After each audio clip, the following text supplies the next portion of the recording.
मेरा नाम है हरिया, मैं काम करता हूँ बहुत बढ़िया, खाता हूँ खाना और रोज गाता हूँ गाना। अरे यार, आज तो बहुत देर हो गई। इस खतरनाक जंगल को देखकर तो मेरे हाथ पैर ठंडे हो गए हैं। अगर मैं वक्त पर गांव नहीं पहुंचा तो मालिक बहुत नाराज हो जाएंगे।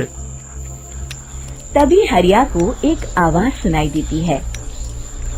सुनिए हरु जी। अरे, ये आवाज किसने दी?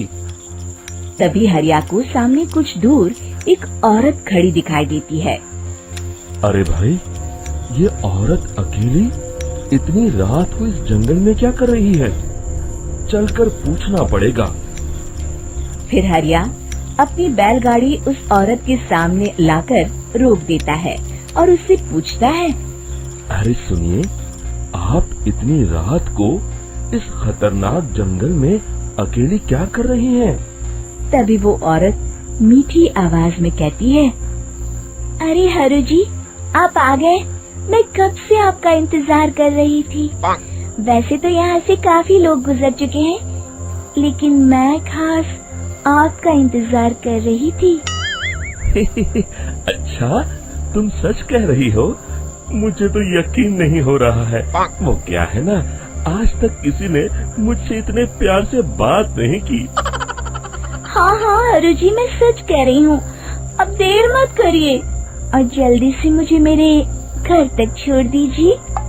हाँ हाँ, कौन सी बड़ी बात है, अभी छोड़ देता हूँ।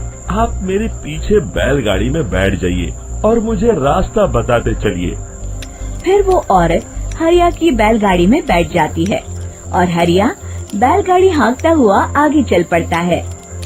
फिर उस औरत के बताए हुए रास्ते पर चलते चलते हरिया बैलगाड़ी लेकर एक काली गुफा के आगे आकर रुक जाता है। हरिया उस औरत से पूछता है। हाँ देवी जी, आपका घर कहाँ है? यहाँ तो एक गुफा के अलावा और कुछ नहीं है। तभी अचानक वो औरत हवा में उड़ने लगती है। देखते ही देखते उसका सुंदर रूप एक डरावनी चुड़ैल में बदल जाता है और वो जोर जोर से हंसती है। अरे तू तो एक नंबर का बेवकूफ निकला। तू तो बड़ी आसानी से मेरी बातों में आ गया। अरे मर गया रे, ये तो एक चुड़ैल है। हे भगवान बचा ले, ये तो बड़ी डरावनी दिखाई दे रही है। और फिर अगले ही पल हरिया की बैलगाड़ी में रखा सारा सामान हवा में उड़ता हुआ उस काली गुफा के अंदर चला जाता है और वो चुड़ैल भी उस गुफा के अंदर जाकर कहीं गायब हो जाती है। हरिया ये नजारा देख बुरी तरह घबरा और परेशान हो जाता है। अरे, ये चुड़ैल तो मेरा सारा सामान लेकर गुफा में गायब हो गई। अब क्या होगा? अगर मैं गांव खाली हाथ गया तो मालिक मेरी अच्छी खबर लेंगे। मेरी इस बात का कोई यकीन भी नहीं करेगा। फिर आखिर वही हुआ। हरिया के मालिक चंपक सेठ को हरिया की किसी भी बात पर रत्ती भर भी यकीन नहीं हुआ। चंपक सेठ को लगा हरिया झूठ बोल रहा है और उसने ही लालच में आकर सारा सामान हड़प कर लिया है। फिर हरिया को बेईमान समझकर चंपक सेठ उसे काम से निकाल देता है। अगले दिन अपनी दुकान में परेशान बैठा चंपक सेठ गुस्से में बड़बड़ाता है। अरे, दुकान में तो सामान बिल्कुल भी नहीं है। अब मुझे ही शहर जाकर सामान लाना होगा। फिर वो अपनी बैलगाड़ी लेकर शहर चला जाता है। शहर से सामान लेकर जब चंपक सेठ वापस गांव लौट रहा होता है, तभी उसे एक आवाज सुनाई देती है। चंपक जी, ओ चंपक जी। अरे, ये तो कोई मेरा नाम लेकर मुझे पुकार रहा है। फिर उस रास्ते में वही औरत खड़ी दिखाई देती है। फिर क्या था, हरिया की तरह चंपक सेठ भी उस औरत के पास अपनी बैलगाड़ी लेकर जाता है और वो भी उसकी चिकनी चुपड़ी बातों के मुंह जाल में फंस जाता है। फिर चुड़ैल उसे भी अपनी गुफा तक ले जाती है और उसका सारा सामान लेकर गुफा में गायब हो जाती है। बेचारा चंपक सेठ लाचार होकर खाली हाथ गांव लौट आता है। फिर ये उस जंगल में रोज की बात हो जाती है। जो कोई भी शहर से कुछ लेकर गांव की तरफ लौटता, वो चुड़ैल उसे बेवकूफ बनाकर उसका सारा सामान लेकर गुफा में गायब हो जाती। एक दिन हरिया एक लकड़हारे को उसी जंगल की तरफ जाते हुए देखता है। फिर हरिया उसे रोकते हुए कहता है, अरे भाई, क्यों अपनी मौत को दावत दे रहे हो?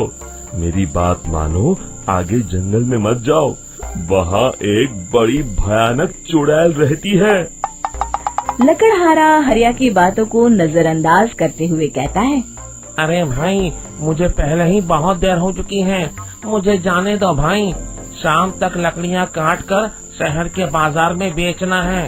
तुम अपनी ये कहानी किसी फुर्सत में बैठे इंसान को सुनाओ, मैं तो चला। इतना कहकर लकड़हारा वहाँ से आगे जंगल की तरफ चला जाता है। फिर अगले दिन गांव के मुखिया के घर के बाहर बहुत सारे लोग जमा हो जाते हैं।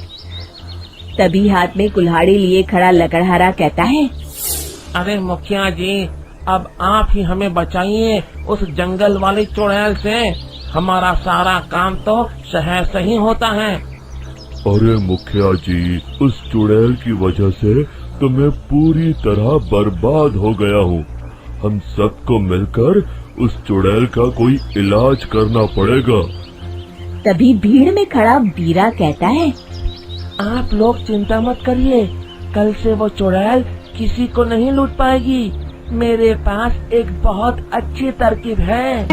तभी चंपक सेठ उसका मजाक उड़ाते हुए कहता है, अरे तेरा नाम वीरा है तो क्या हुआ? तूने अभी उस चुड़ैल को देखा नहीं है? जाकर अपना काम कर, बड़ा आया।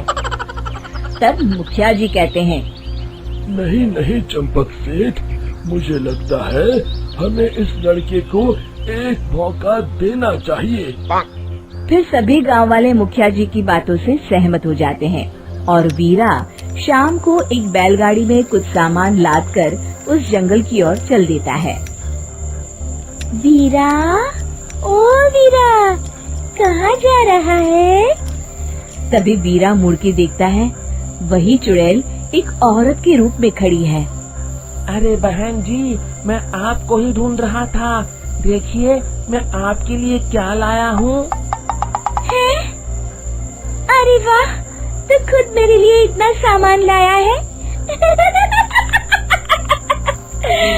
तू ही अकेला गांव में समझदार है। जरा देखो, मैं भी खोल के, बड़े भूख लगी है। जैसे ही चुड़ैल उस सामान पर से कपड़ा हटाती है, एक भगवान शिव की तेज रोशनी उसके अंदर मूर्ति से निकलती है और चुड़ैल अपने असली रूप में आकर जलने लगती है। अरे मैं जल रही हूँ, बचाओ! बचाओ! ओम नमः शिवाय, मर गई मैं! देखते ही देखते वो चुड़ैल राख के साथ उड़ जाती है और सभी गांव वाले भी वहां जाते हैं। शिक्षा बुराई पे सदा अच्छाई की ही जीत होती है।